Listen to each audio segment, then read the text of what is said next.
All right, so let's just kick it off. I just wanted to welcome everybody to the cheat code.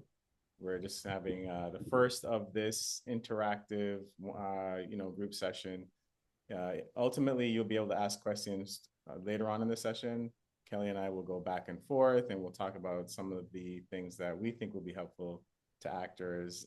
I spend a lot of time working with actors one-on-one, giving information, and Kelly does as well, helping out with things like self-tapes, um, headshots, all these different things that help actors. So I figured, why don't we get on video and chat about it, and so we can give more people the information. And so the reason I call it the cheat code is for everybody who doesn't know what a cheat code is. If you've ever played video games back in the day, it's something that developers built into the games as shortcuts. So if they needed to test a level like level 6 or 7, they didn't want to have to grind their way through every single level every single time. So they would put in these hidden combinations. If anybody remembers Nintendo, there's up, up, down, down, left, right, BA. And then you would jump ahead or unlock these features like God mode and all these things to make the game easier. And a lot of times these cheat codes would slip into the game and there'd be like Easter eggs, and players could discover them and use them to make the game more fun or find hidden things or get new abilities. So they became just a part of gaming culture. But everything in life, I think, life is a game, and I think there's a lot of cheat codes built into the design of anything, whether it's the acting industry. There's obstacles, there's bosses to beat, there's different Easter eggs you can find that can help you out. And those are sort of the shortcuts and strategies that we want to go over in these sessions. And the good news is, back in the day, cheat codes were fairly hard to find. You really had to dig to find the tricks, and you really had to be a solid gamer. But we live in the information age, and most of these cheat codes are easily accessible. They're not hidden. People are sharing them. So the biggest cheat code really in this session is showing up, right? Because all the information is out there, but are you showing up? Are you executing? Are you utilizing the information? And that's really ultimately the core message of this, is showing up and putting these things into action. Because I can tell you, Kelly will agree that most of the people, despite the information being readily available, aren't putting them into practice. So we're going to unlock the cheat codes. We're going to, I'm going to ask a lot of questions because there's things that I'm curious about. And, we're going to invite you after to ask your questions as well. So the first thing I want to discuss is why the materials matter. And from my experience in this industry, a lot of actors come in and there's a lot of sitting and waiting for things to happen. And I was watching an interview, I believe it was Mark Wahlberg, when he talked about the process of making a movie and all the work that goes into making a movie, and the craft and the training. And then after that, there's still this equal amount of work to promoting the movie, right? Because if you make the movie and nobody sees the movie, then it doesn't really matter, right? And even though a lot of actors are sitting and waiting, you working on your craft, you developing your materials, is really only just producing the movie. You still have to put it together. You have to put together the poster, the teaser. You have to put it in the trailer. You have to, do the press tour. You have to do all these things to make your movie get seen. And that's the part of the industry that I feel that a lot of actors are missing. I talk about it a lot with my actors, and I just find, by and large, that's something that's missing in the movie, in this industry when it comes to actors. And it's equally as important. I would say most films probably spend 20% to 50% of the entire budget on marketing, because there's no point in, Marvel's not hoping that you magically stumble across the Avengers in some hidden part or some of the internet, or you hear from a friend. They're going to make sure that you know this movie, and they're going to make sure they promote you to go see it. So the first thing, part of that, is the poster, aka the headshot, right, which is your cover art. And so I'll share with you just some common cheat codes, but I'm going to ask Kelly some questions about her thoughts and share mine as well. And so obviously number one is your headshot should look like you. Everybody, I feel, should know that. And then you have to have at least 2 different looks, and that can show your range. And so, Kelly, I guess my first question is, how many different looks? Because when I see a breakdown, there's so many different characters. There's consistencies in some, right? And when you're looking at a breakdown and when you're seeing submissions, how important is it that what's the range that a headshot can match the character description? Obviously, like for, we work on shows like Star Trek, and if there's a prosthetics performer, you're not going to have a headshot with prosthetics, so that, in those situations, the headshot doesn't matter as much. But for most things, it's great to have sort of um just have, your business self, but trying to organize where my thoughts are going in order. So generally you're going to have your hits. You should know your hits and you should ask other people like what your hits are because, not everyone's going to play a cop, not everyone's going to play a businessman, not everyone's going to play, whatever those things are. So having headshots that reflect not what sort of standard industry archetypes are, but what your archetypes are is very helpful because um if you've got like shaggy hair and a big beard, you're probably not going to play a lawyer in most situations. So you having a suited photo may not be as important as you having like a leather jacket photo or, an angry one, or then one where you're, showing that you can go against type and be sort of like cuddly cozy in a sweater. All of those vibes. So knowing sort of where your hits are, those are going to be where you want your headshots to go. And I would say as well, yeah, Andre, you hit on that was make sure it looks like you, because number one is if we're not familiar with your work and your headshot is 15 years old, we're going to bring you in for a role that is you 15 years ago. And if you don't match that, we're probably not going to pay a lot of attention to your audition. Like, we'll watch your audition, but we're not going to give it like if you come in and you're just not right because we're looking for you 15 years ago and not you now, um, then, we'll watch it, but like that's that. That's the end of the road. So making sure that your first introduction to casting is you as you are now.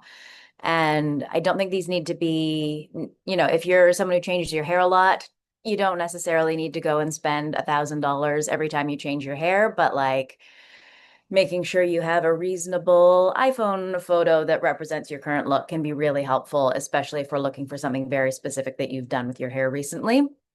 Um, and making sure that you also, if you're someone who wears makeup, have different phases of your makeup. So almost no makeup ever for the Handmaid's Tale type shows. Gilead doesn't really put much paint on faces, so having a very natural headshot is very important there. And then, if you're then playing, someone glamorous or doing a movie of the week, you want your like quote unquote LA 10 makeup on your face to so they can see sort of your full range of that, but making sure you have that range represented, it's really helpful for both showing us who you are and then when we present you on to directors, producers, etc. Depending on which system we use to send you out, sometimes your headshot shows up next to your face or next to your audition. And I know certain directors will use those headshots to sort of guide where they're going to direct their focus. So making sure, if you're in for someone who's, not a big makeup wearer, having that option for us to click and add your no makeup photo makes it a lot easier to sort of get seen and catch their attention immediately. So you're able Long-winded answer there.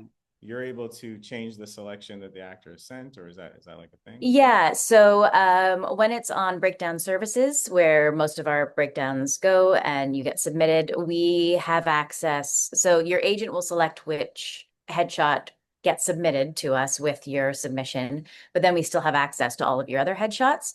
So sometimes sometimes we have inside information that we're not allowed to put in the breakdown for whatever reason. Um, so if we know that, or we know that since the auditions happened, the director has said, oh, no, no, no, we actually want, someone who looks a little bit haggard, then we're going to, try and find a photo of you online that makes you look a little more haggard or whatever to put up as your main headshot when we send that to them. So so Yeah, we I did can. not know that that you put that much work into it. So Yeah, yeah, that's we're trying to make sure that you have your best foot forward from minute one in any way we can control that. So, even if on our other service we use to send out auditions and it just depends on the show that we're doing, we have the option to also upload headshots. So if it does a screen grab from your audition where you don't look great, we're gonna pull a different one and or just upload your headshot, whichever it is, to help make that successful. okay, awesome. And on average, what would you say the biggest mistakes that you see when you're going through headshots? Do you find that a lot of actors just don't have the right variety or the right hits? Like I usually find actors tend to have headshots that are kind of overproduced, like those super dramatic ones that they get from casting directors, where they're super airbrushed and they look very model-esque or whatever, but they're not really a character per se. And or they have five headshots, but they all look kind of the same, or they just have the commercial one where they're smiling and the dramatic one, which I find is very limiting, given Mm.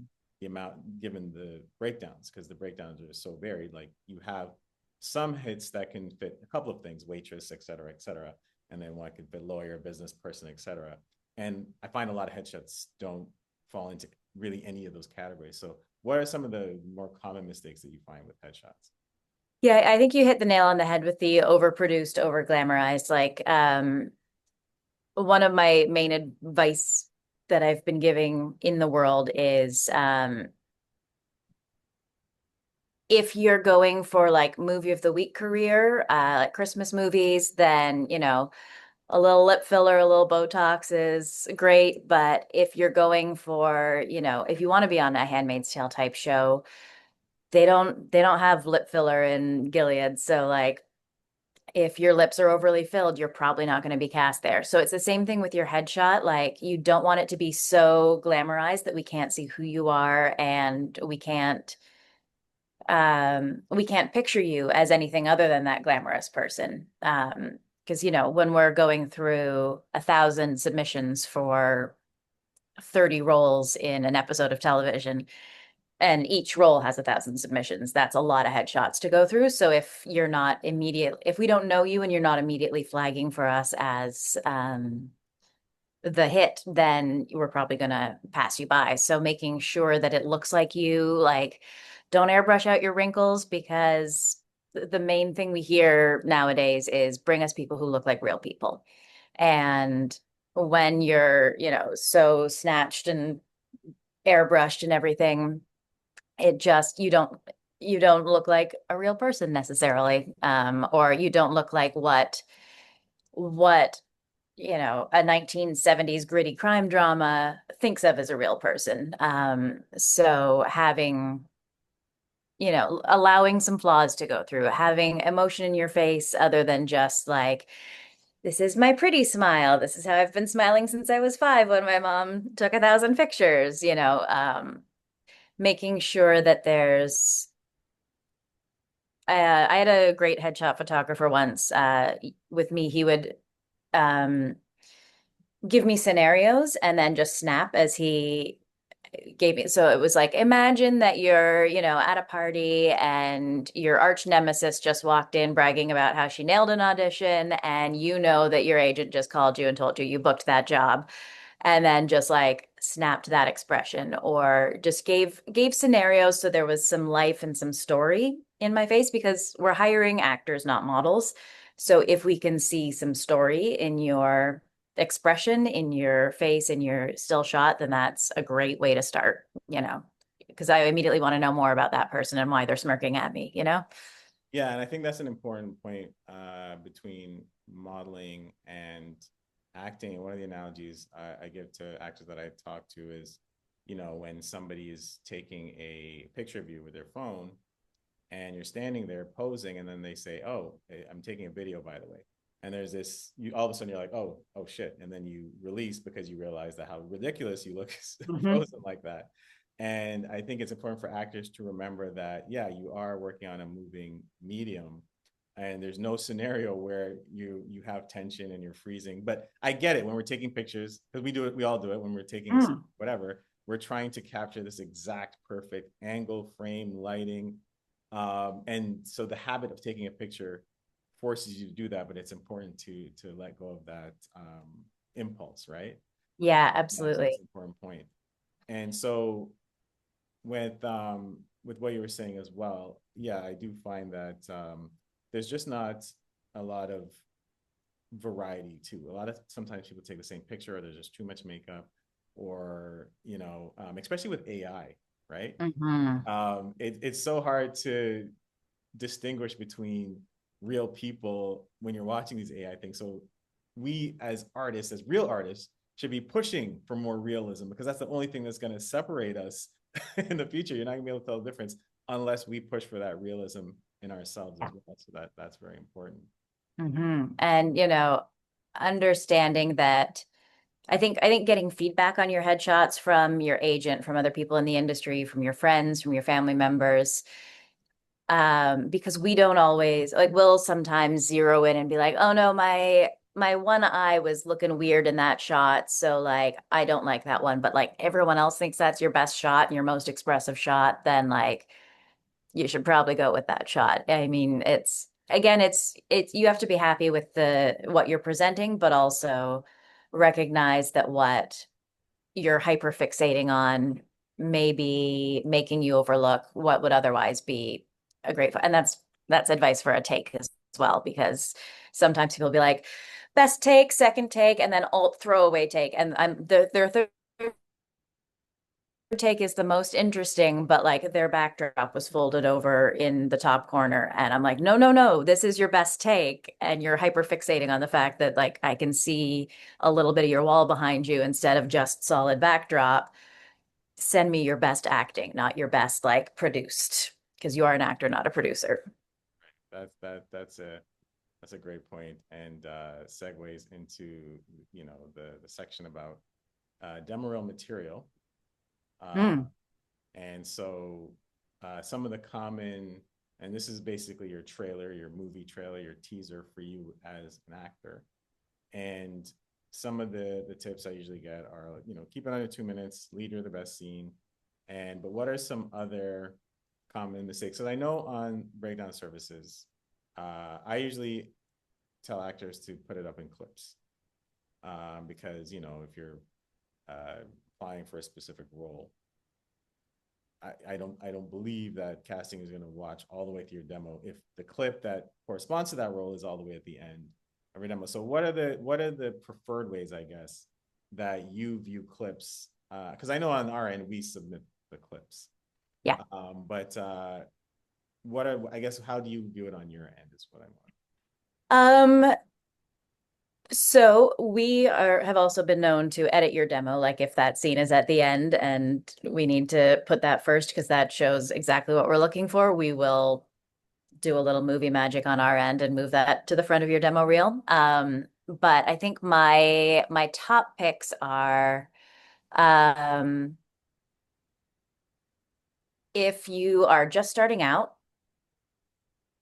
put together something, whether it's scenes you've done in a class, if it's just like you and a friend doing a scene, put it together, have something, because generally when they ask for your demo on a production end of things, it's because they want to see that you're directable, that you have range, that, if they bring you in on the day because you're new to them, that it's not just going to be you doing this exact same thing 20 times. So if they can see range, then that's great. So having even just, stuff you've worked on in class or a monologue you've done that you're really proud of, doesn't have to be super well produced. I would say if you are more established and have a lot of clips to choose from, make sure that the clips contrast each other. So you've got a full range for like what Andre is saying, where, you know, not every clip you've done that, your Christmas movie, your episode of Handmaid's Tale, your episode of Star Trek, they're not all going to be useful necessarily in all situations, but they are going to each be useful in specific ones. And then I think the biggest mistake actors do when making their reels or choosing their clips is putting up the whole scene, because that's not going to be interesting without the context of the whole project. So start it where it's most interesting and grab their attention immediately because, we live in a TikTok world where everybody has really short attention spans. So instead of having, the entirety of like, hi, so nice to see you, all of that is going to lose their attention so fast. But if you start where the conflict starts in the scene or where the most interesting stuff happens for you in the scene, then that is going to be more powerful in your demo reel. And if you're putting it all together in a joined version, make sure each thing contrasts. So yes, if it's your biggest project, your best acting, start with that. Also ones where you're opposite someone really famous, because that immediately raises your perception of star power. So that's good to have early on. And just try and like alternate what's up. So a lot of people will have one drama reel and one comedy reel, and that way they can sort of submit based on the general genre. But having, one where I'm screaming and crying, one where I'm, having a soft romantic conversation, one where I'm finding out my dad is dying in the hospital scene, one where, just having those sort of quick fire, here's what I can do, here's what I can do, here's what I can do, here's what I can do. Having, 6 things in a row that are prestigious, but all sort of the same vibe. Like if you're an actress who's perpetually, being hunted by a bad guy, then spread those out with a little bit of contrast in between. Very helpful. And so ultimately, if you're not the type of actor who's sitting around just waiting, and you are very proactive in developing materials, because I do believe that the more range and the more variety of clips, again, to correspond to breakdowns, because I imagine if you're looking for a waitress and you have a great waitress clip, it makes it very easy to be like, hey, you can play a waitress. And I know that different levels of clips tell you different things. So for instance, you mentioned having the clip across from a well-known actor immediately says that you've done that level of work and you can be trusted to do that, versus I imagine that a self-produced tape or a monologue may showcase your work as an actor, but won't necessarily showcase your range or your ability to operate on a set. So can you kind of walk me through what different levels of clips tell you as a casting director? Yeah, so obviously the most professionally produced, like those, if you've got a full range of clips that are all from you doing really cool work on television and in film, then that's great. That's what your reel should be. If you don't have that, then just like obviously it's best to have something in there that shows you've been on set and you've been hired. And if you don't have that, it would be great if you could, work with a friend who has some decent camera equipment. Maybe you get, 5 of you together and you all act and film in each other's scenes and make something that looks semi-professional. That'll sort of trick us into believing that you've done work on set, and obviously you have then collaborated with at least 4 other people who are someone's operating the boom mic, someone's, filming something. And so that's really helpful if you can sort of create those little actor pods where you all help each other out to create work. So those kinds of things are great. Sometimes we'll say to you, like, the demo reel is not as important to us as casting because we're probably going to take a chance on you anyhow, but that the demo reel it becomes more useful for us when a director has asked to see more from you or a network has asked to see more from you when we're sending you for approval, so they can see more of what you can do. So it's less about necessarily having the type, but having just range on there, I think is more important than like specifically like I need to see an alien if you're going in for Star Trek, just having the knowledge that you can do a dramatic scene and do a comedy scene is great to have. Because that's what they want to see. They want to see, you know, how directable you will be in those moments. Yeah, I And know there's, also, yeah. yeah, I know there's because as a from the producer side, whereas you see the actors more and you're willing to take a Mm. chance, whereas the producer who has the budget and the time constraints really needs to know that not only, you know, because a lot of people can do a good take or a good thing, but it doesn't mean they're going to show up to set and be able to, you know, now that you've hired them and you're on the clock, it doesn't mean they're going to be able to play or that they, you know, can even sit in a trailer and you know, there's so many things that go into actually working on set that a more professional will tell you, but you still have to try to convey that level of professionalism to some degree when you're starting out early, I imagine. The Mhm. trust level and the stakes involved. Uh, so when you're doing, so for instance, if you have a comedy reel, in your experience, could you be seen for, I mean, you as a casting director would take a risk, but you know, how could you get seen for a dramatic piece if you only have comedy on your reel when you're starting out? I would say, often that comes more down to the agent relationship where the agent will say, like, look, we know he's a comedy guy, but he just did a really great dramatic audition for me. Can we, you know, try him here? So that comes less from having it on your reel than it does from just sort of having that conversation through your agent, or through the submission notes or whatever.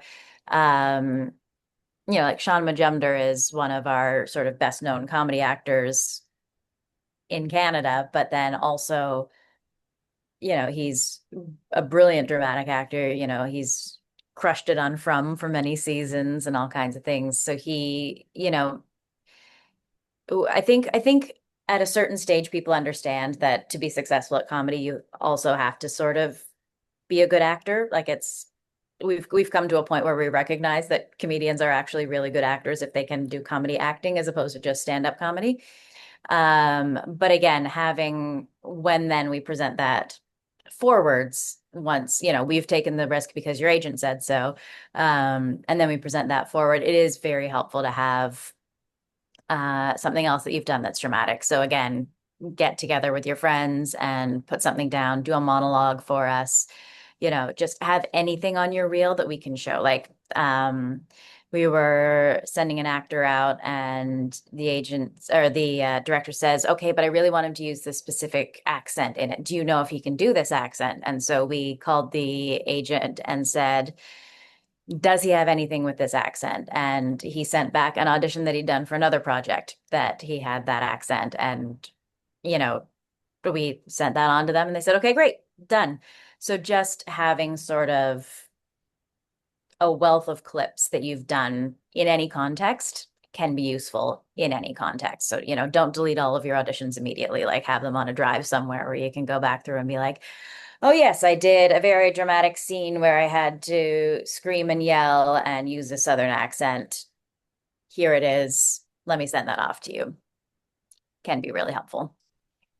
And going back to the topic of range, I know again that's a big thing for producers. So there's a couple ways I guess you could showcase that. You know, obviously in the audition. Um, what are your thoughts on how many takes that an actor should submit? Is it is it based on the role? Is it based on the project? What do you advise actors to do? Because I always advise actors to do, even if they don't submit all the takes, I always advise them to do multiple takes. And you know, from doing modeling slam for years, one of the reasons we have the second round is to really take you out of your plan because you know to be great you've got to be able to come out of your comfort zone. I mean, we tend to give more ridiculous redirects, you know. And I have there's three responses. An actor either is like, I'm not doing this, I'm Mhm. bail. They either do the exact same thing again, they're like, you know, I did it already, I'm going to do it again. Or the actor completely immerses themselves in the redirect no matter how ridiculous it is, and more often than not it leads to an amazing performance. And I've also been in director sessions where, you know, the producer, the director, and whatever the executives are you know, now watching the actor and giving them redirects. Hey, I'd like, and they give it in different ways. I'd like 10% more of this, or now I want to see if she's in love, that kind of thing. And the actor's ability to take a note, regardless of what it is, and pivot is so important. And so, yeah, going back to the takes, what's your advice on that? I love getting multiple takes because again, sometimes we have information that we haven't been able to share, or we haven't necessarily communicated everything as clearly as we could have because we're also very human and don't know, how what we're saying is read on the other side without the all the context we have. Um, so having at least a couple options is great. Even if it's just in terms of, this is a comedy project. You haven't seen this show yet because it's brand new. This is the first season. You don't exactly know what the tone is of the comedy.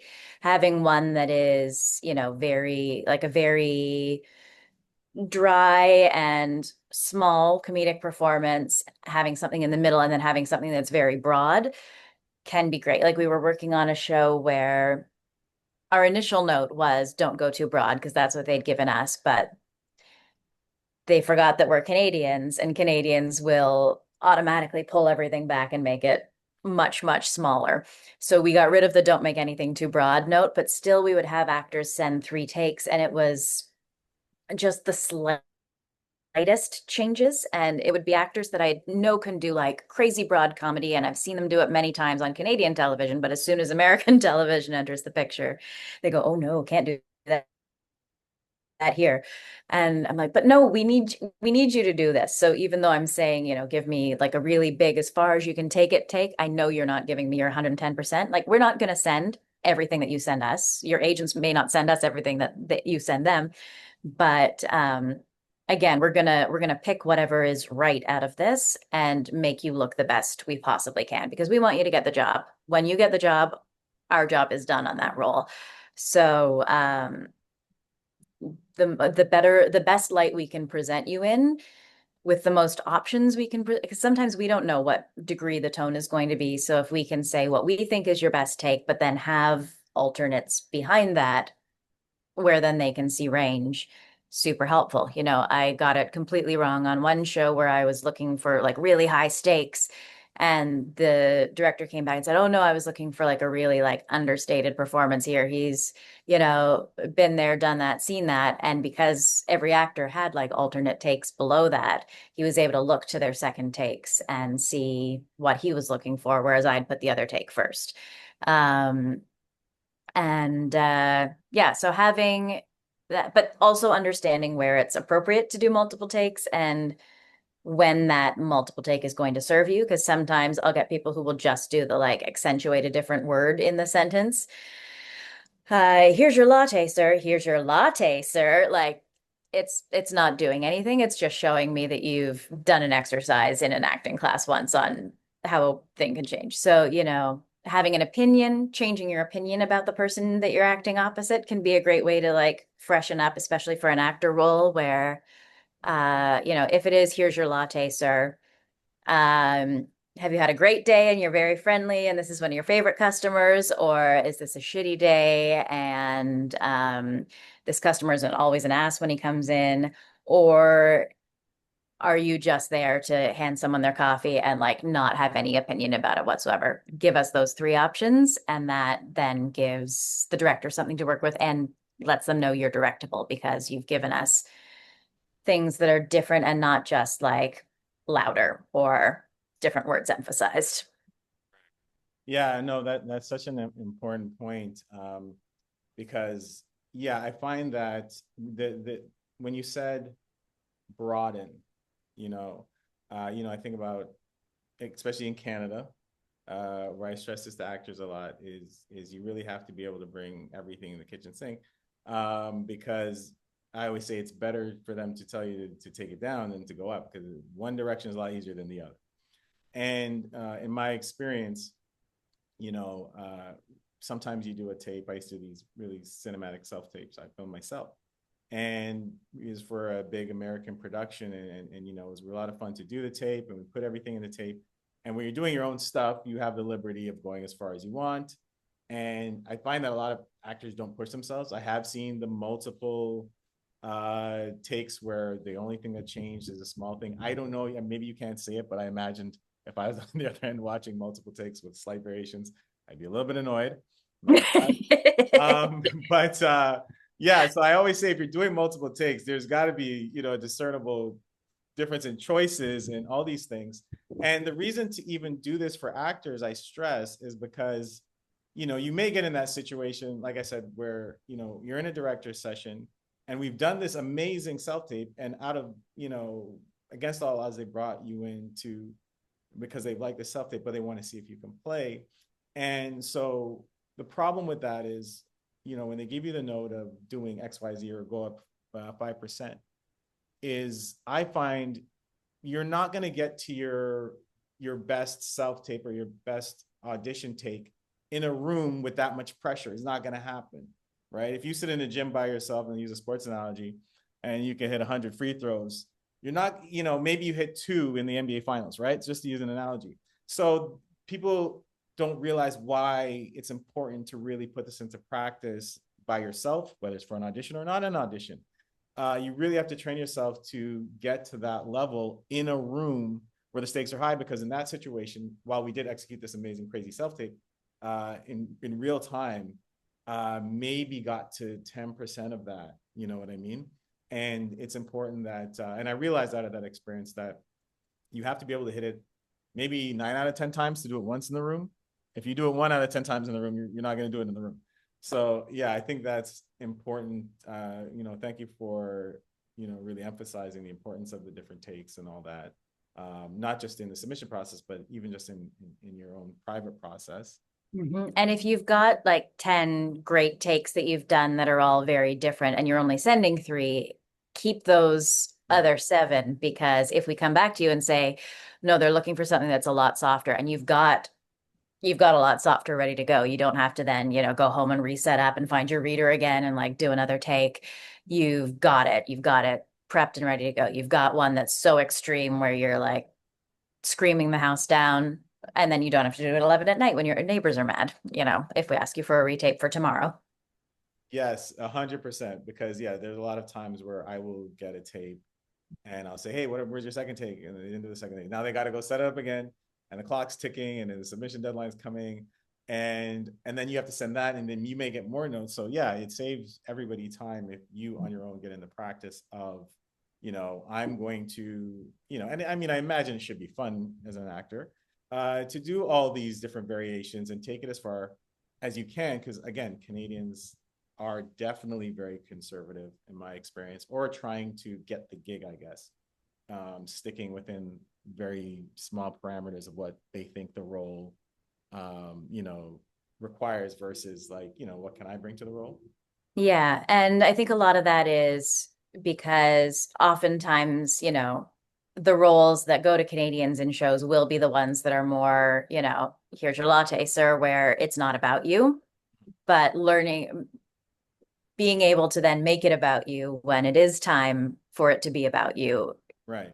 can be and then conversely, if you're used to, you know, having all of the, you know, lead roles, and then you go down to an actor role where it is just, here's your latte, sir. They just want that line. They don't want any emotion behind it or anything other than, or nursing is the best way to do it, I think, because you know, you're never going to be, he's crashing, doctor. Like that's, you don't have an emotional response as a nurse. You are doing your job. You've done, he's crashing, doctor. Like just, it's part of your job vernacular. It's rote to you. You're not going to have a huge emotional response to it. And that's something that people miss too when it is time to do an actor role, when you just know how much of it's about you and how much of the scene sort of depends on what you're saying here, or if you are part of sort of the cacophony that is the scene rather than it being a focus on you in that moment. Yeah, and I truly believe even in those smaller roles, like skill is still distinguishable. I Yes. don't think that people are, because if you called in, you know, Matthew McConaughey to say, you know, here's your salt, I guarantee you, you're going to see the best version of that. You won't know why, but like you think it's simple, but you know, I remember I was watching a show once, and there was an actor who came in the scene, and the only thing he was doing in the scene, he was in the background a little bit, peeing in a bush. And I remember thinking, that's brilliant work, Yeah. and like for some reason, that I don't know why it just stood out. It was just amazing work. And so I know that even in small roles, it's really important for actors to work on their craft, and whether it's a lead role or a small role. You know. It so your salt comment made me think there's a story. I can't remember who told it and what the context was, but there was a scene in a play and it was a dinner scene. It was fairly tense. And then this actor's line was, "Can you please pass the salt?" And the opening night, it got a huge laugh. It was like the funniest line in this whole like thing because it broke some tension. And then they never got a laugh again for the role. And they said to the director, "Okay, like what am I doing differently? What am I missing here?" And the director says, "Oh, you stopped actually asking for the salt." Because they were focused so much on, what was going to elicit the laugh that they forgot that the intention of the scene was they need to salt their food. So can someone please pass them the salt? Right. And I think sometimes when you get into the process of trying to like figure out what it all is, like just getting back to the basic of what do you want in the scene? Like, what are you doing? Like, what you are, take your fucking latte or, hand me that scalpel, whatever it is, ask for the scalpel. Don't like put too much on it sometimes. Right. And there are times when, and I don't know how much time you can tell me if how many times this happens in your experience, but there are also times where a lot of roles can get expanded based on those, somebody noticing your work like that. Because, the biggest example obviously is Jesse from Breaking Bad, who was supposed to have one episode of the show and then just kills it and just ends up. But in my experience, I've also seen actors who were supposed to go in and do an actor role, and they ended up, hey, they did a little bit more and maybe got upgraded and stuff like that. In your experience, is that something that's common? I mean, obviously Canadian roles are different, but Yeah, it definitely depends on the show, but like I've seen it a couple times this year even where there was a role that was an actor role and the actor just acted her little heart out the entire season. It was a recurring actor, so she knew she had like 3 episodes, and then in the finale they were like, "Nope, huge, you know, huge plot twist for your character, and coming back next season is in a big way." And it was just because she'd done such great work all season in those small scenes and just like treated it like, it was her biggest Shakespeare debut and then again working on a police procedural right now, and they every once in a while a script will come out and be like, "Oh, that actor from episode 4 is now in episode 12 because they liked him." And instead of writing a different like SWAT leader cop, they're going to bring him back here, or instead of writing a different desk sergeant, they're going to bring this person back here, and it's happening regularly. And I think that comes down to both doing good work and being someone that they want to spend time with on set, which oftentimes that's what a callback is for as well, like seeing who you are as a person and am I going to want to spend the next 6 weeks of my life with this person? Water, excuse me. absolutely. And that's a very good point again, which speaks to set etiquette, and that's a whole other topic in itself.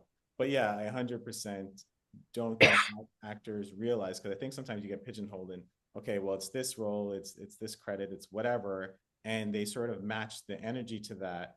Whereas you kind of have to go in with a high bar regardless of what you're doing. Like if you ask me to sweep a floor, it's gonna be immaculate. There's this Mhm. line. I don't know if you watch Rick and Morty, but it's about this scientific genius, and his, son-in-law says something about making him pants. He's like, if I make you pants, you're gonna be the best pants that you've ever worn. And it's like, it's just, you have to have this single standard, because a lot of people play down to Mhm. whatever it is, or whatever they feel away. Oh, it's small, I'm just gonna do this. But creatives in this industry, these directors, producers, writers, casting agents, we watch some of the stuff that we know when something's good, even in the salt line, and they're it's not impossible that they're going to say, hey, one, I like working with this person, but I think that person could do more. That's literally what we're doing here. So I think it's important for actors to know to always uh, have the integrity of bringing it at that level. Mm-hmm. And, from a casting, sorry to interrupt you, from a casting perspective, your audition for anything is your audition for everything with us. Mm. So if you come in and do a great audition for this show and they don't cast you because you look too much like the director's ex or whatever whatever arbitrary factor went into you getting cast or not getting cast over someone else. If we've loved your audition for that, we are going to bring you in every single time we have something that you're right for because we saw you do great work, even if you didn't book it. That's such a great line. Your audition for anything is your audition for everything. And yeah, like I said, I genuinely feel like actors sometimes shrink themselves to the audition of the role. But yeah, you're right, absolutely right. Now that being said, is there? I guess what is the biggest mistake or horrible thing that you've seen in terms of materials? Like, what is like the biggest or top two biggest mistakes? Um, I think biggest mistakes is not reading the screen directions, and that sort of becomes the thing that can really tank an audition immediately because there is so much information for you in those screen directions. And, at least in our office, I'm editing those sides down so specifically so you have the information you need. What you don't need is completely gone. What you need but don't need to worry about for this scene has a line through it so you can still read it, but like, you don't have to act it. There's so much specificity in the scene scenes we choose for you and the material that we've left in those scenes when you get them. And oftentimes there'll be a cue in there and only half the actors get it because only half the actors have read the sides. So recently there was a scene where an actor will just say, my dog is missing. My cat died earlier this year. And then the screen direction reads, she can see that the person she's telling thinks the two are connected.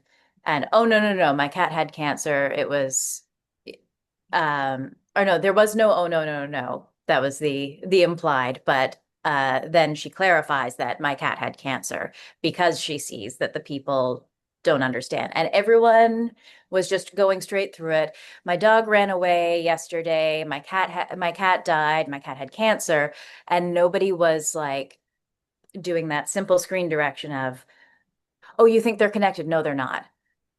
And if 9 out of 10 one person did it correctly, and 9 out of 10 ignored the screen direction altogether. And it's a recurring thing where there's so much information that informs your performance in there, whether it's a description about who you are, whether it's a description about where you are, about who else is in the scene with you, about how a line is delivered. Like there's still room to play within those parameters, but make sure you're hitting those parameters because they're there for a reason and they're going to be looking for those. Like we're looking for those things, you know, if Yeah. you, yeah, because we're checking to see if you can communicate what they've asked for you to communicate. And if you're not reading that, you don't know what you're trying to communicate.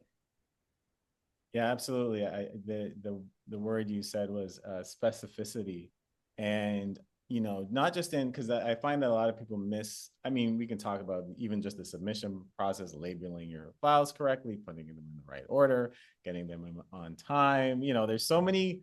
That's I tell actors this all the time in terms of because it's a business of time, right? You're respecting time, and all those little details save you time and when producers on set, everything costs time. This is the amount of time we have this location for. This is the amount of time, how many shots we can get. It's magic hour. We got to get, all these different things that all have to do with time. And so when you demonstrate that you're wasting microseconds because you didn't label something, I think that energy also filters into, your career and whether or not people can trust you with time in general. But going back to specificity, I had once gotten the chance to do a self tape for a very great actor, Emmy Award winning actor. And I remember thinking it was amazing. I can go into that whole thing. That's a whole other thing. But years later, I found the sides. I didn't even remember this, but I found the sides that she had somewhere, and I didn't even remember taking them. But anyways, I just remember the amount of specificity in the notes and all these kind of things, and I was like, OMG, because I'd done a billion self tapes at this point, and I don't even remember actors coming with any markings other, just maybe a little line here. And so I began to, hey, if you're coming into self tape and I don't see any markings on your sides, we're not going to do anything here. So yeah, thank you for mentioning that, because there's just so much to miss, so much to interpret, even if all these little interpretations all come down to specific choices, or I find some people will play the whole scene, even in Malak's will play the whole scene the same, but even within one sentence, there can be a pivot that you may miss. So, it's an important. Yeah, one of my favorite actors says that she approaches every audition scene like it's a one act play. So she's giving you a whole journey in there, because I think a lot of times actors, when they don't have the full context, will play everything very generally because they don't want to be wrong.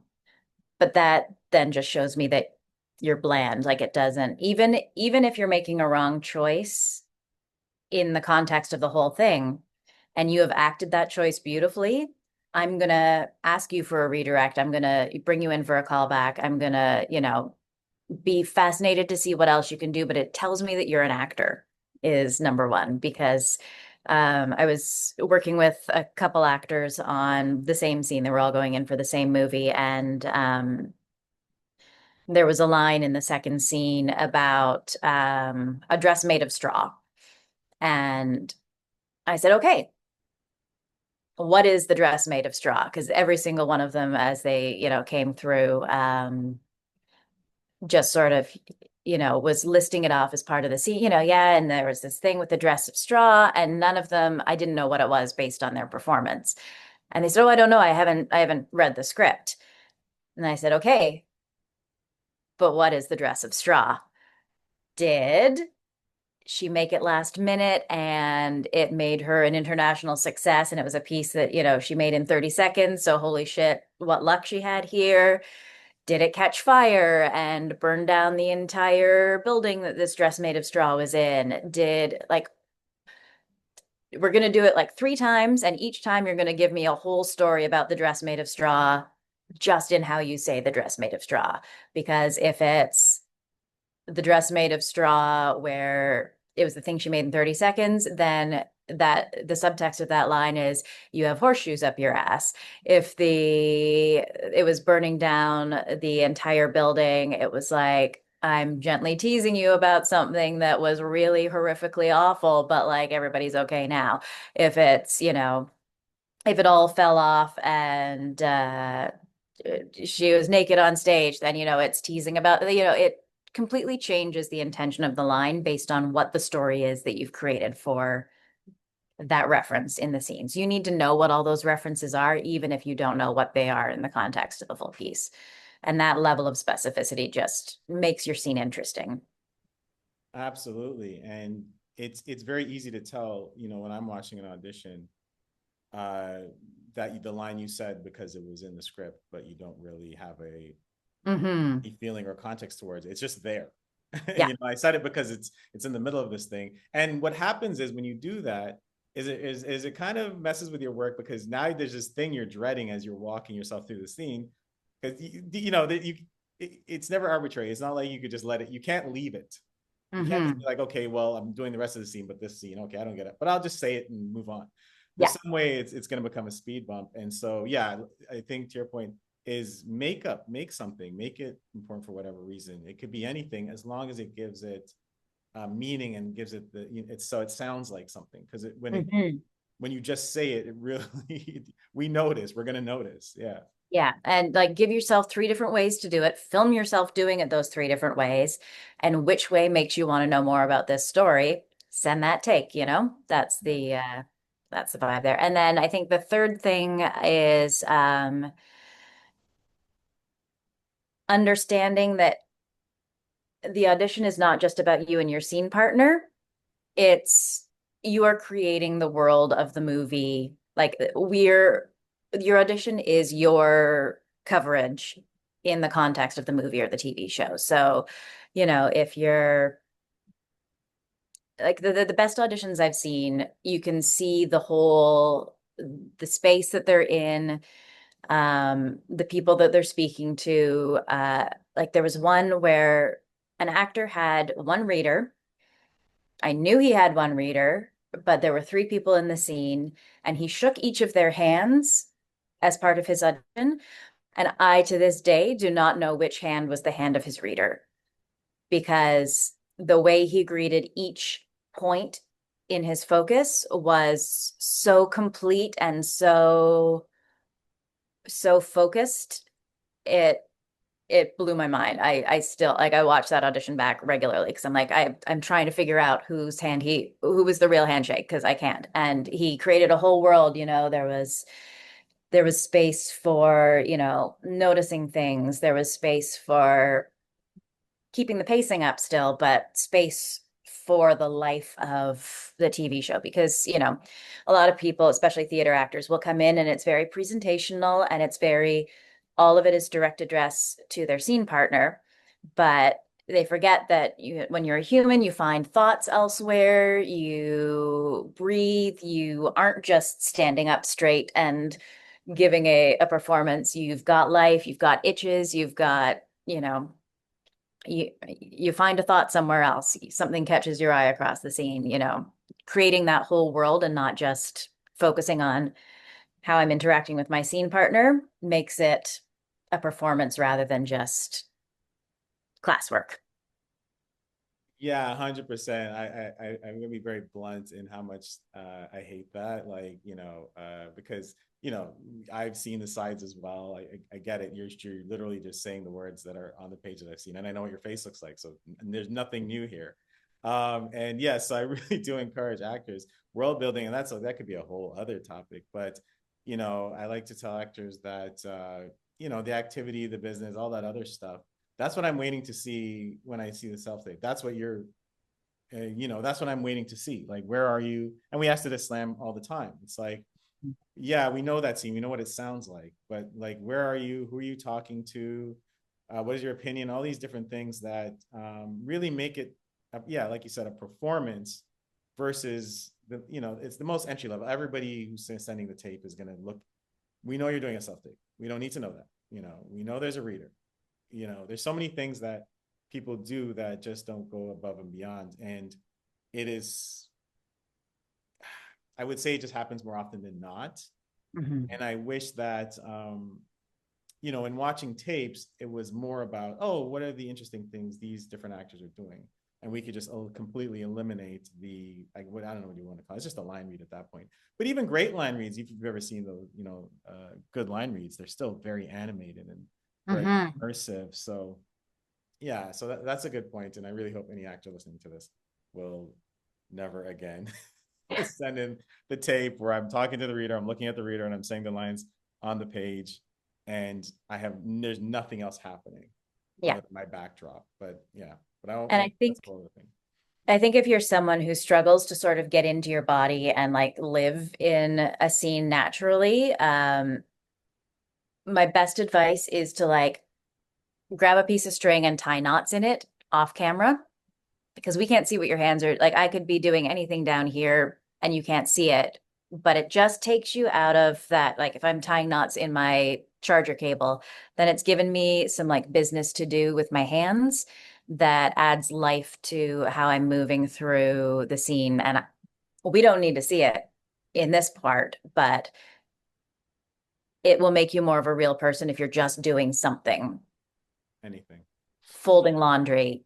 Like who has time to fold their laundry? Fold your laundry while you're doing your self tapes. Once it's all folded, then like start, washing a dish off camera, whatever it is that just like gives you some business in your body so you've become a human and not just a head and shoulders that stand here and do the scene here.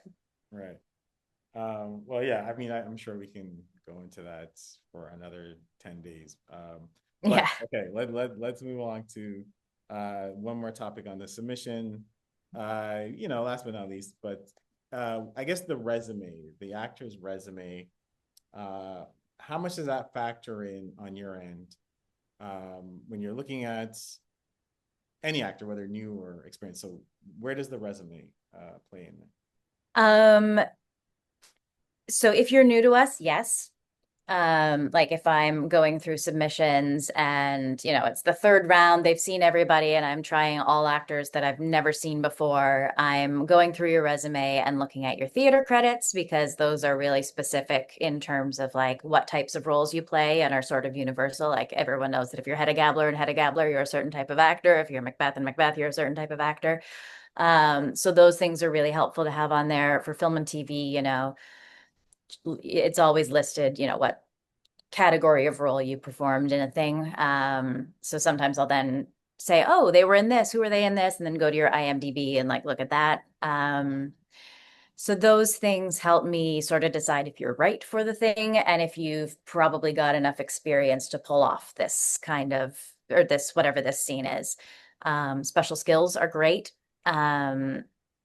We were doing a movie and we needed someone to sing, and they're like, oh, bring back anyone who's been good who can sing. And I'm like, well, okay, so we've seen 2,000 actors here. I can't email all of their agents to find out if they can sing. So I'm going to go through their resume and see if singing is one of their special skills, but then also have they listed like voice training anywhere on their resume under their training? Have they been in musicals? Okay, great. It's a shorthand to getting the information we need about what you can do. Are you a licensed driver? Because the number of times we have to have a licensed driver to drive a car 2 feet on set or even sit behind the wheel of a car on set. Like having that in your resume just automatically means you're in the room over the person who doesn't have it there, that we then have to email the agent. Because if we don't have time to email the agent or the agent doesn't get back to us within like 2 hours, then like you're not getting the audition because we don't know if you can drive or not, and we can't send you and have them fall in love with you, and then you don't have time to get your driver's license before the TV show happens.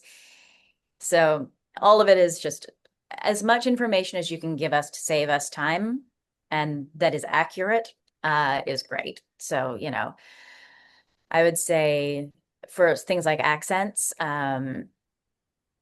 if you have been paid to do it, put it on your resume. If it is your natural accent, put it on your resume. If you can do it and walk into, the place where that accent is natural, and you're not immediately clocked as being putting on an accent, then put it on your resume. Otherwise, probably leave it off because we're going to know really quickly if we bring you in to do a Russian accent and you're doing something that is not at all a Russian accent, that it's not correct.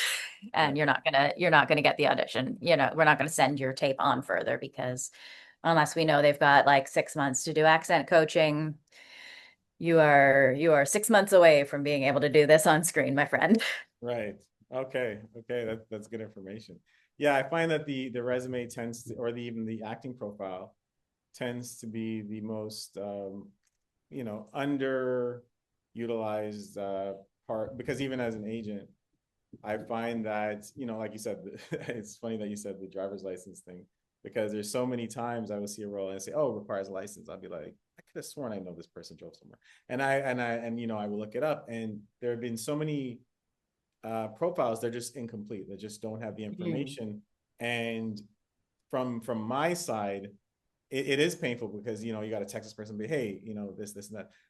But yeah, it really helps me because especially when you're going through a bunch of submissions every day, it helps me to have a shorthand, be able to look at your resume or look at your profile and say, okay, I knew they did ballet, I knew they did X. And it would be terrible to miss that and then to find out that oh yeah, I was in the National Ballet Company for a year. I'm like, I'm going to kill you. And so I think it's super important. And I think it's one of the most I find it's very underrated now. I guess because resumes are so analog and everybody's more focused on the reel and the headshot and stuff like that. But measurements, everything, eye color, everything, every single detail, specificity, Mhm. specificity matters.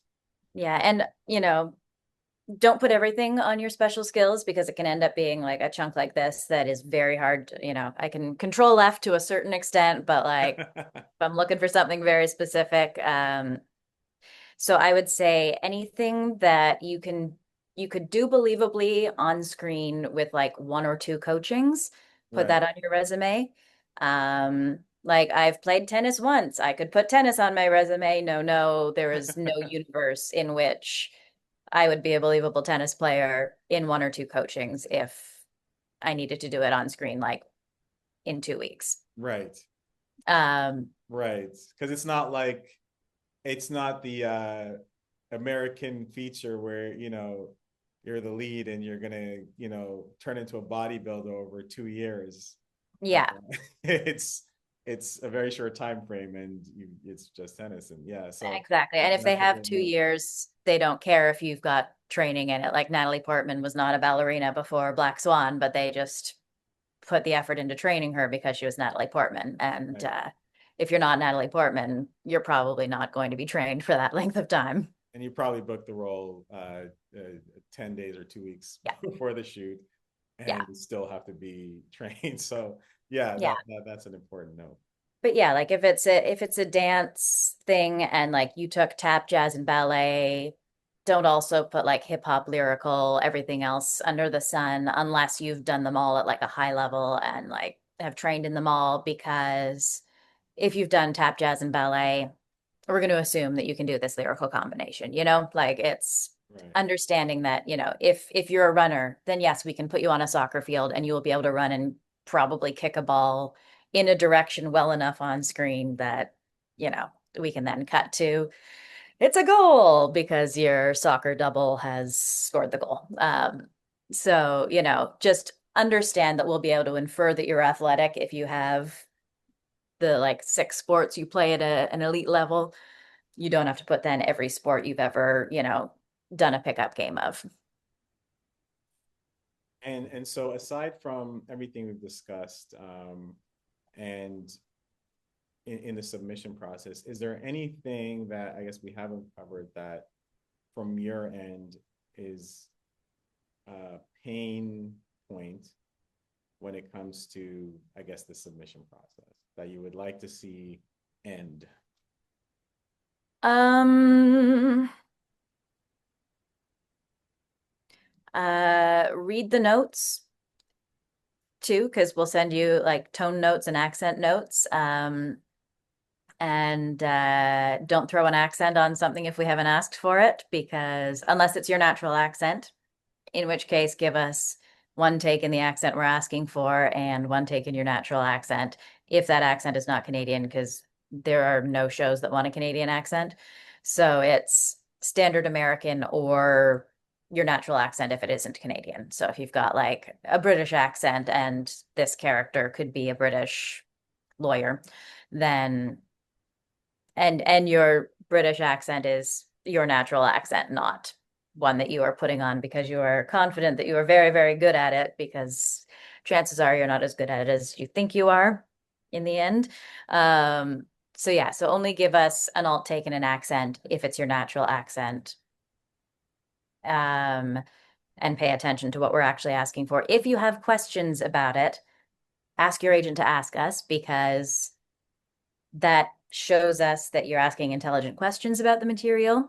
Um, and we'll get you answers. And sometimes it's something we haven't realized that we've, neglected to include. Like, someone will ask me some context questions. I'm like, well, I can't tell you this, but I can tell you that it's this kind of thing. Or they'll say, oh, it says here that she's brunette. Are they open to other hair colors? Well, like, if your headshot is brunette and you now have pink hair, that'll be a question to definitely ask. Because but if we've brought you in and your headshot is blonde, then obviously we know we're going to like wig the person or whatever it is. So just understanding when it's the right time to ask questions and asking questions if you've got them that are not within our notes that we've given you, because we give you extensive notes usually. Now, okay, well, actually, one more bonus question while we're on the topic of Mhm. accents. So, the most common accent, obviously, is General American. And the reason I asked this, I had done the monologue slam slash circle in the square New York intensive. And one of the students from Canada was asked by one of the American students, says, "Hey, can you help me out with a class assignment?" And she was like, "Oh yeah, I'd love to. I get American actor." And then she said, "What's the assignment?" She said, "I need someone with a funny accent that I can mimic." And again, as a Canadian working in the industry, we are supposed to be practicing general American. So when we're in America, we kind of think, hey, I sound American. And so I guess my question to you, on your side, how accurate are the general American accents that are coming in, or do you find that it is something that we are, not doing as well as we think we're doing? Um, so I mean, generally we're not doing them as well as we think. Like I lived in the States for a couple years, so I got a pretty good ear for like oots a boots and sorries, which everyone says whether they think they do or not. So really working like those sounds in particular, tomorrow, sorrow, sorry, all with the ah, and the house south, about house out south, like really working those in particular because those are going to be your immediate giveaways. But it's an inflection thing that none of us do as well as we think we do, as Canadians. So I think just the more you can train up on that, it's the inflection that's going to flag to the Americans, not necessarily us, because oftentimes they'll be like, I don't know, something's just off here, and they can't pinpoint what it is, and it's Right. because you sound American, but your inflection is weird to them. It's like, when you hear someone with a Scandinavian accent who sort of like lilts differently, and you're like, well, that line reads not how I would say it. Just it that's how it feels to the Americans, I find. Um, so yeah, just continually train it as much as you possibly can, and especially with regards to intonation. Yeah, because I find we are so immersed in their culture from television that we forget. It's easy to think we sound like them, and as a Canadian, I'm always saying, "Well, how do we sound to you?" And they're always like, "Yeah, you definitely, we definitely sound different." And I think it's one of those things that we underestimate, and so that was a Mhm. wake up call in New York to being like, "Oh, okay." Especially when we're working in general American so much in this industry, I definitely feel that's one of the most underrated things that people train here. Yeah, yeah. It took me like a month living in LA to call home and be like, oh my God, when did my parents get accents? I don't understand. And it took a month to hear the difference between the two. So like just know that it's really big, but you just won't hear it until you've been completely immersed in American. Right. Okay, awesome. Well, Oh, thank I you have for I have one more that I forgot that I wanted to mention. go for it. I'll be super quick, not as okay. So slates show your personality in your slate. In theater school, you're very much taught to like, hello, my name is Kelly Boaz, and I am 5'6". But your slate is your one chance in this world where we don't do as many callbacks as we should anymore, because callbacks are where they sort of get to suss out your personality. Your slate is where we find out if you're, a normal human person who we would want to spend time on set with. So you can be more casual. It doesn't have to be like, I am preparing to do my Hamlet monologue on the stage. You can slate naturally, be friendly, be the person that they want to hang out with on set for that. Uh, So that is my slate tip. okay, and that is an awesome one too. Yes, I love that one, and a good way to end the segment. Thank you for answering all those questions, and I know you do so much to, on your own, just helping actors one on one. So I appreciate putting it in this format so we can help some more people, and Yeah, obviously for always supporting Slam. So you're awesome. have We're a good going slam. to, yeah, we're going to open up some questions. If anybody has any questions, you can hit the hand raisey thing and I can unmute you if there's any questions in Yeah, the I think chat. Carrie, you were sending some, so you didn't forget Oh, them. Carrie, did you have a question? Let me unmute here.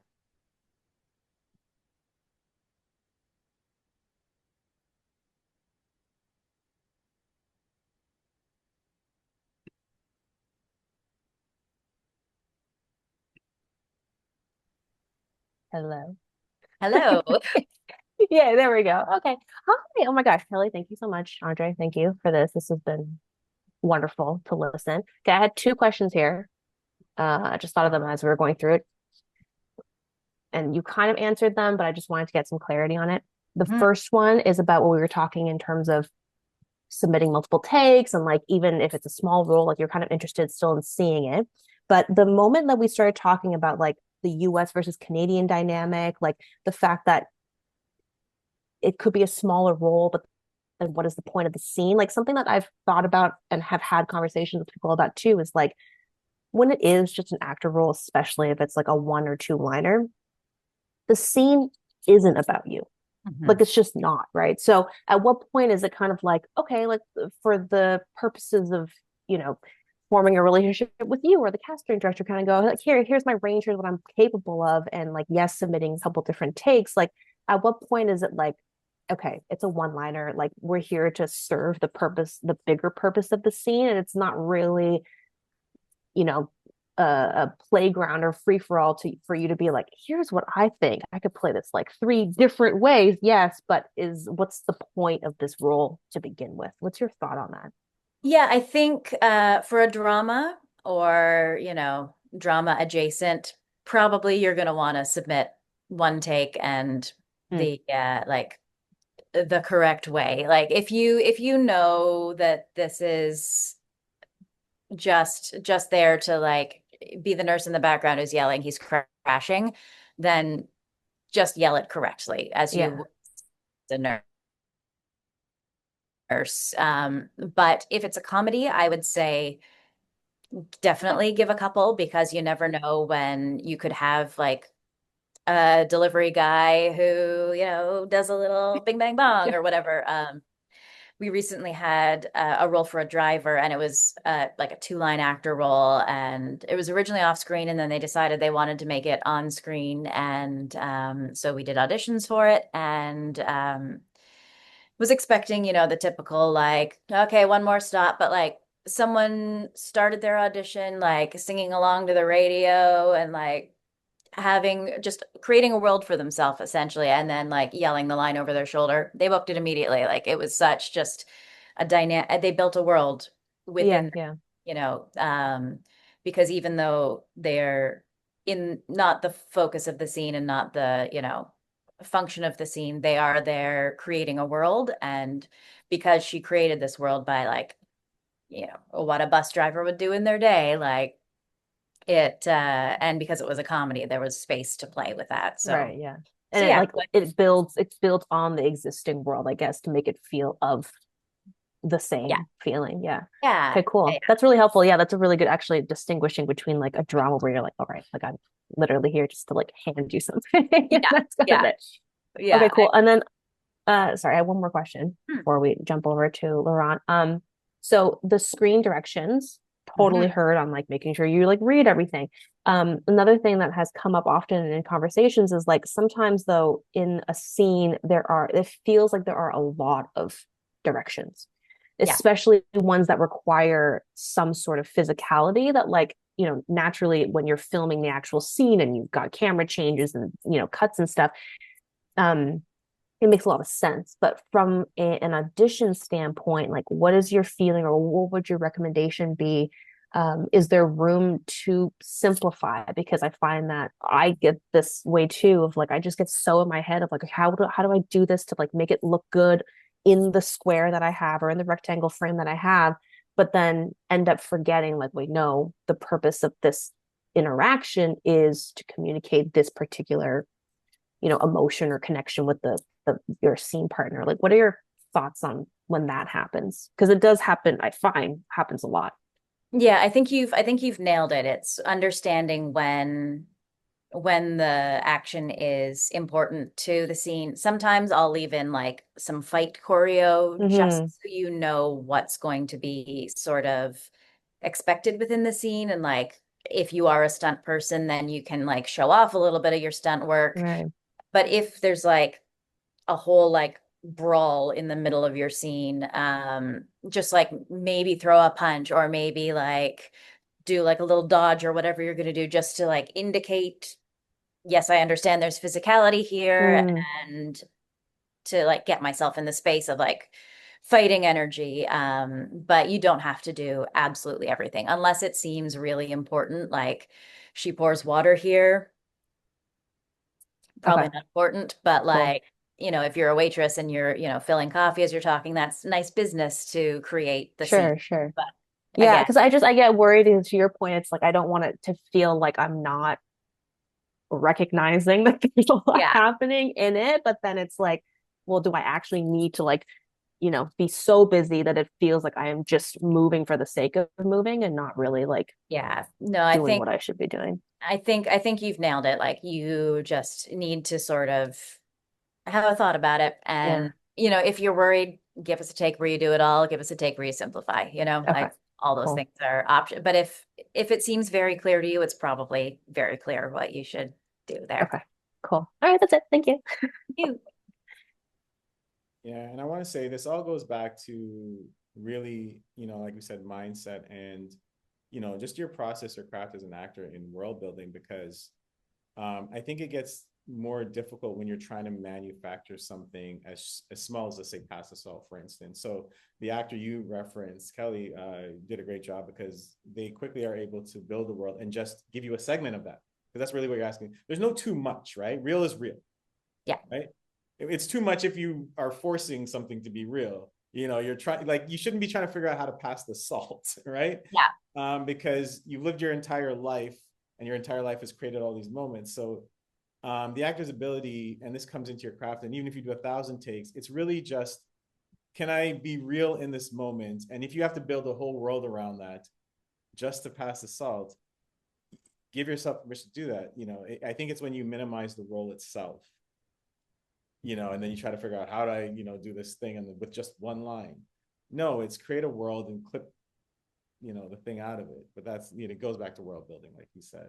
Laurent, you can unmute yourself as well. Hey, hey, hey, Hey. what's How you up, doing? everybody? Thank you so much for doing this, Andre. Thank you so much for doing this, Kelly. It's awesome to, hear you guys chat about the craft and about the biz and all that stuff. I really appreciate the tips. Like that tying the knots thing is a definite thing I'm gonna try whenever I'm doing surgery on someone and I don't know what I'm doing. So that's great. Thank you so much for that. The tips and the tricks and the information. It's been really cool. I just have a couple of questions. My main question, first one, Kelly, is I'm curious about the difference between like a first Zoom audition and a self tape. Because sometimes I find with Zoom auditions, like we I don't know if it's everyone's experience here, but oftentimes I find you only get one sort of take, and usually it feels like you're coming in and there's like a different impression, when you're doing your self tape. I still like to do like 1 to 3 takes max kind of thing when I do my tapes to sort of simulate the audition experience. But I feel sometimes, I like don't want to take too much time, because I know you guys have like your schedule and you're back to back, and sometimes it's not even, the director you're working with, like the assistant or someone like they're new to you, or maybe you know them, but you don't remember them from your last time you done a Zoom audition. So I'm wondering if you have any tips for Zoom auditions and whether or not like if you do one take, like it's is that it? Like that was good enough? You know what I mean? Because like you talked about, the audition being an opportunity to show that you're directable. So like if you just do one take, sometimes I guess that's enough. But as a creative, you want to be able to give them a little extra. So I was wondering if you had any tips to like slow it down or just, yeah, Zoom audition. Yeah. Yeah, What's your yeah. what's your take on So, for our office, we offer the Zoom audition because we recognize that not everybody has access to a reader who, that? reads like a human being, Uh-huh. or immediate feedback if it's needed, or Yeah. if you have questions that you haven't been able to get answered before you come in. Mm, So that is why that's there. But you are always welcome, and I know you've done this before because yep. it's great. So yeah, if you've done a Zoom and it's and you aren't super happy with the result, or you think you could add Yeah. something else, or you want to give an alternate take, Yeah. you can absolutely send some after the fact. That's Oh, I'm great. glad I did that. Yeah, no, absolutely. 10 out of 10 choice. And because again, it's an artificial setup and like you might be Yeah. anxious. You may get feedback you need, but you may not have been able to execute it in the room, but know you can Right. execute it later. So send us the Yeah. bonus takes. Yeah. And also know that you can ask if you can do another one in the Okay. Yeah. room. We may say no because we may be, you Yeah. know, slammed back to back, but Yeah. we may have just decided that it was great and not know that you Hmm. have something else in the tank. Yeah. So then you can say, "Oh, do you mind if I just try one more where I do this?" And then we can say, "I'm Yeah. sorry, man, don't have time, but feel free to send it." Or we Yeah. can say like, "Oh, please go ahead, let's do it. What do you want to do? Do you need Yeah. anything from us?" Okay, cool. Thank you. Thank you for Yeah, saying that. bro. Yeah, I You appreciate can that. do That that in makes a lot of callbacks sense. too. If you're Yeah. in callback and you don't think you've given the director what they're looking for, you can say, "Do you mind if I take that one more time? I don't think I nailed this flip that you were asking for, or this, Right. the tone that you were asking for. Do you mind if I do Yeah. another one?" Because that Right. also shows that you are thinking about what they've asked you to do and the directability, all that jazz. Yeah, exactly. Showing it's the collaboration, like showing the process how you'd be working on set two in order to really capture what they're looking for. Exactly. Yeah. Cool, cool, cool, cool. And then I have another kind of specific odd question that kind of came to me. I know a lot of actors, even like the ones that are, part of Andre's agency and even in Toronto, like they speak multiple languages, and I wonder if it would be interesting for a casting director to have, like, if you were to put that in a demo, is that useful? If you put like subtitles kind of thing, and or is that the kind of thing that you put in like clips and like whenever you're, going out for like say like a character who's a Frenchman or a Russian speaking person, would that be like a separate sort of thing than your main demo? Yeah, I'd say keep it as a clip unless it's Yeah, like your best right. work you've ever Yeah, done and it's like the coolest project, then put that in yeah. with the subtitles. But if it's Okay. but otherwise just keep it as a clip for like a bonus Cool. feature. Right. Okay, and then final question I have is for Andre. When's the next monologue slam? This is the next monologue slam. This is Yo, man. Okay, we're all right. I'm learning. ready. I got my monologue ready. Let's go. All right, coming soon, I promise. All right, cool. Yeah, yeah. Let us know when you're back, man. Let's do it, man. I'm ready. All Let's do right. it. You're always Thank ready. you so much again. Take care. Bye bye. All right, two more questions. We have Paulina. Go ahead. Hi. Hi. Lovely meeting you, Kelly, and thank you so much for this. It was so Love informative. you. My question is about specifically the use of backdrops in self-tapes. Because years ago in all my classes, I was always told that you have to have a backdrop. It has to be one of those like industry approved backdrops. Otherwise, you won't be taken seriously for roles. But now I'm getting coached by like working actors. Sorry, I'm being coached by working actors, and they're all saying that they never use backdrops for their self tapes. They just use their space. And I sometimes find that being specifically in my backdrop kind of limits me physically sometimes. But so I was just wondering, like, what on the casting director's side, like, what are your thoughts on having the backdrops? Yeah, like I wouldn't use this backdrop for a self-tape because it's so busy and it's going to be so distracting for the people watching. But like if I, had a bare wall or, a wall with like one big piece of art in it or something, or like Andre's background even, like those would all be things that I would be fine to see a tape in front of. Like I've had people do them in their driveways, in their backyards. Someone did one in an airport bathroom once, just because they were short on time and like needed to put these scenes down and literally like phone propped up against the mirror, like doing it in a bathroom. Absolutely insane, but it worked. Um, so if it's going to be limiting to you, then absolutely don't use it. Like, I mean, if you look at there've been a lot of that trend of like sharing the auditions that booked the jobs. So there was the one from Succession where she was like sitting on her kitchen floor, or not Succession, Severance. So there's just search them all online. They're great. Michael Urie for so it's a Sunday. I can't remember names of anything, but Michael Urie has one on his page where he's like standing in the corner near his door and just has so much like freedom to move back and forward in his scene and uses that like because it's a comedy, he, finds the moments to come right in and like have that sort of presence that he would have on screen. So I think it's way less important than you think. I know there are some casting directors who like it and are very specific about it, but one of the best on-screen performances that I've been involved in casting came from a woman who auditioned on a laptop, probably from 2005. And it had about 8 pixels in the video, and it was the blurriest audition I've ever seen, but it was so good.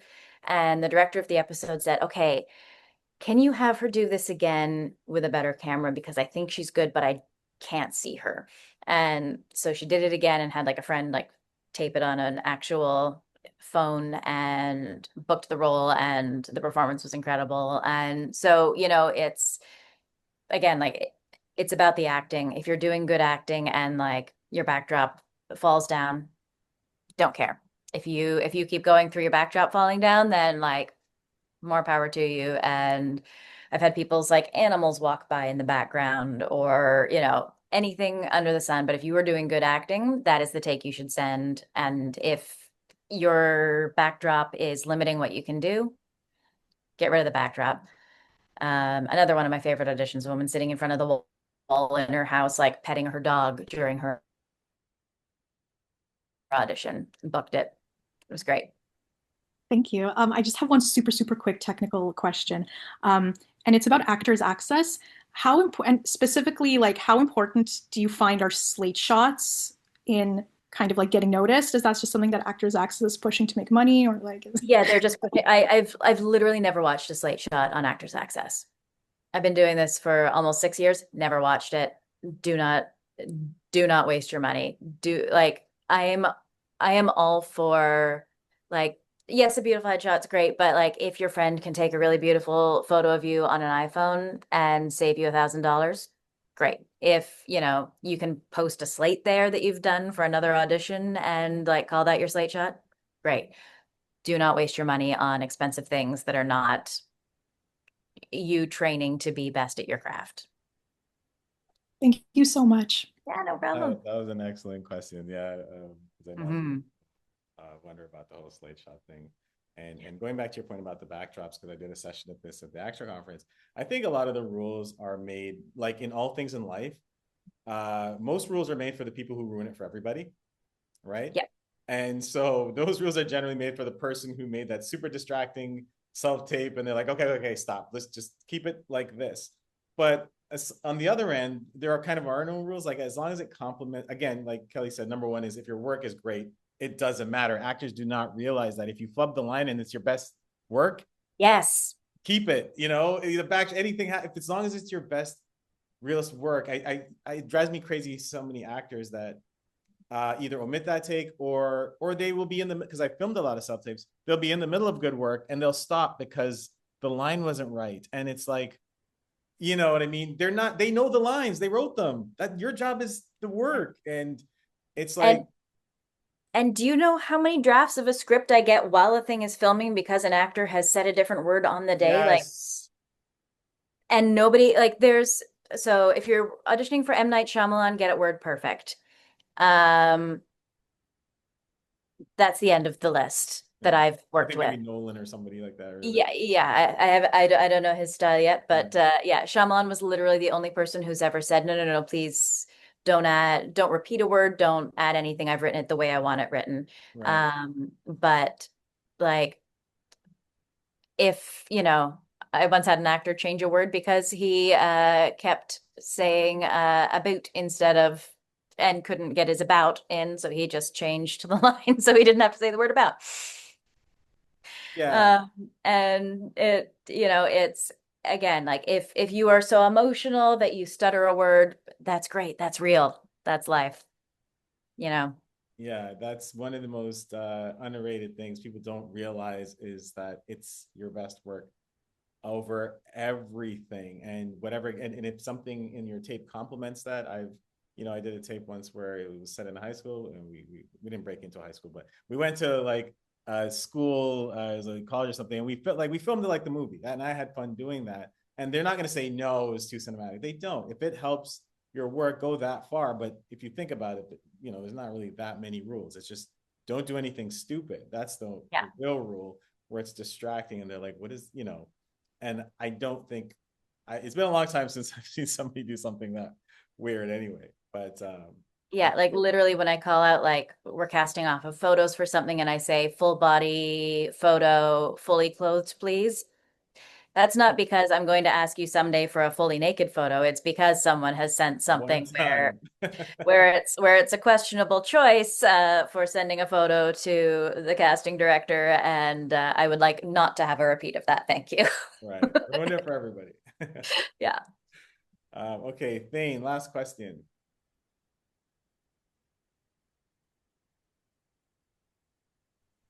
Oh. Hi guys. Hey. Thank Hey. you so much for doing this. I really appreciate the content so far, and I've been taking my notes. Excellent. I guess for me, the biggest thing I find, and this could be for everybody, I get a very specific like character brand, which is kind of like the villain guy. I'll just say it right out. I get the villain guy all the time, and so. I tried to diversify that because I can do a lot more and do a lot of looks, and I've done work in a lot of areas. But then everybody keeps hiring me for the villain guy. So as I do my marketing, should I just be the villain guy? Period. End of discussion. Just to get that leverage in the industry, or I mean, knowing that you're good at villain guy is great. And having stuff that supports that is great, but also having like, I mean, based on your look right now, I would immediately bring you in for like cute, nerdy IT guy kind of vibe, like those. thanks. So I think because, I don't know your work, I would bring you in for something else based on a different headshot that you had, but also having those scenes that support that or any of those things are great. And then, also maybe, spend some time analyzing what you bring to your villain auditions that may translate well into other things you want to do. Like if there's something that you change about yourself when you do a villain audition, um, is there a way to bring a similar, like, is there like a secret you have in your eyes that you could also bring to like a romantic scene or to like a, working with coworkers scene that is something that you do in your villain auditions that you can then translate into other areas of your work because clearly something's hitting there. And Yes. yeah, so and I don't, I wouldn't immediately look at you and think villain. So I think that's It's the probably glasses. No, I'm just kidding. I mean, Thane No, is an excellent villain name. It's pretty fantastic. appreciate But that. but Yeah. but yeah, no, I think you can absolutely have different things, but also make sure you have villain because people are going to want to see you do that. So, you And know. there's like another like part to this question, I guess. Lastly, I know we're trying to get done, so I guess because this is about cheat code and trying to get through the industry, I've done a lot of like independent stuff, and I get cast pretty easily for that kind of role work. But then getting in front of real casting directors is where I find like the challenge is. Is that an agent thing, or is it I'm just not getting out there enough? Um, That's it really it could be so many factors that it's really hard to sort of like pinpoint one thing. Like it's great like to have your agent push you is a great thing when they know you're right. If are reading with a friend and that's like a role that you'd be great for, yeah. it's not entirely wrong to have your agent say, "Hey, Thane was reading with so-and-so for this and thought he'd like to try it. Do you mind if I put him on tape for it? Right. And that's happened a couple times, and someone booked something off of that once, which was very cool. But so those are like good ways to get seen, but then just also, invite us out to see you do things, or like I tell people, even if you don't have comps, like tell me when you're doing a thing and invite me to do it, to see it, and like I'll try and come. It doesn't, not everybody has comps or the money to buy a ticket for me to come, so invite me. There's a chance, and Right. or like if, your short film comes out, send it and say like, hey, I'd love for you to take a look at this if you have time. Lots of ways to sort of connect that'll get you front of mind, that aren't necessarily like I'm doing something wrong. It's just like, what are other avenues I can pursue to sort of get, Right. yeah. Because Okay. it may be that your headshot just isn't selling you, but it may also just be that like you're one of however many in your area that's in your hit, that it Well, just, I tend to like, because I like comedy as well as drama, and yeah. I get the villain roles, but I also like do comedy and actually do stand up sometimes and things. So I put that on my website, but that's confusing because they go on there and they see this funny guy and then they're like hiring me for a drama role. And it's like this is the kind of thing where I'm like, okay, I need to maybe really kind of look at the archetype that I'm getting cast for. And We don't look at your websites as much as you no, I think we do know. in the I end. So I would just like put out everything you do, and let, like, if the work is finding you for villains, then yeah, your stand-up isn't hindering you from playing villains. gotcha. Um, so I think just put out everything you do, because you never know when it's going to be right and when someone's going to see it. Like there was an actor who did sketches during COVID in his house and ended up booking a TV series because the executive producer saw one of those sketches and thought he was funny. Like, Yeah. you never know when that's going to be the thing that hits for you that's Yeah. different than what you had planned. Okay. Thank you. I appreciate your help. Yeah, and to add on to that, like ultimately you're the architect of, your career. So like you control to a degree the different versions of yourself you put out. You can put out multiple. Depends on the material to take. Because like, yeah, when she said that, I was like, yeah, you totally could play the school teacher right now. And so you could manufacture that image and put that out and match that with materials that suit that if you want to go that direction. Or if you do want to go the villain, you also, if you have the ability to embody that as well, you can also craft your, just like any product, like think, ultimately your product, right? Anything you see on the shelf, somebody said, I'm going to package this to hit this demographic, whether it's colors for the kids or I'm going to Right. use this color to reach, vegans or whatever it is. So ultimately that's the actor's work. It's crafting my narrative and my story and the choices that I make to go in that specific lane. If I want to expand lanes, it's not bad to have success in one lane, because you know what I mean? Success Right. also is a product, right? It's also a brand. It's like, Right. maybe I've only been villain, but I've also been working. So that's a brand. Right. Kind No, of works that's out. it. That's it. And so I think, without knowing all your materials, I think that's kind of a direction that you can go in, is that you are in control, you're the architect, and you can kind of be very specific about the choices you make. Yeah, I think that's it. And yeah, and I thought, Kelly, you made a good point about also examining why you embody something specifically well. Maybe so I Yeah. do see some people who, in spite of themselves, they do better work in certain things. I had one person who did this really great Southern character and was just killing it, and other things not so much. And I would get her to try the audition in that character, and all of a sudden, every single time, that version, that character, because they loved it so much, or for whatever reason, was faster and made so many great choices in this other character. And it's like, okay, can you somehow figure out to bring that? So some people, they just, have the spirit Right. to enjoy it or embody a certain character, and that's why they excel in that. But if you can learn to, you should go internally and say, why do I always, seem to excel? That's true. But that was a That's great point, Kelly. absolutely true. So yeah.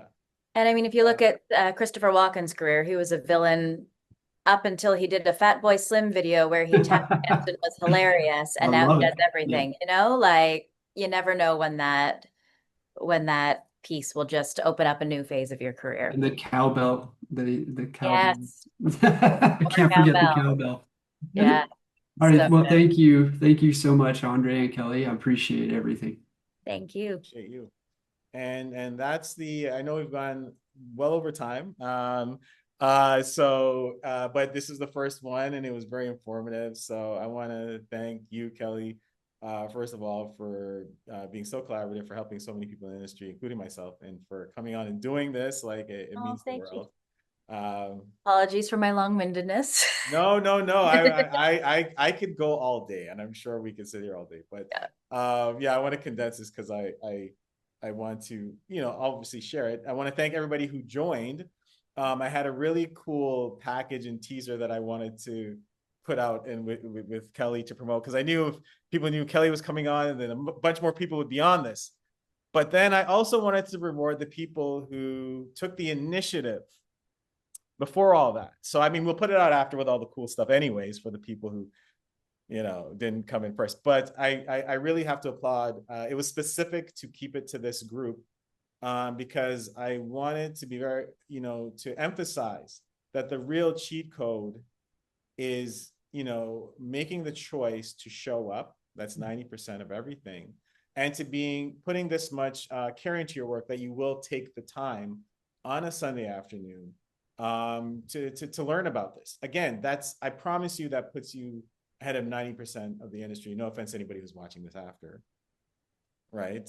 But I'm saying that is the real cheat code. And so I want to thank everybody again for coming. Thank you for your questions. Thank you for sharing. And yeah, look forward to seeing everybody on the next one. Thank you again, Kelly. Enjoy your journey. And I didn't have a tagline for this. Oh yeah, I do have one. Keep up the good work, keep up the bad work, just keep working. That's my thing. All right. Love it.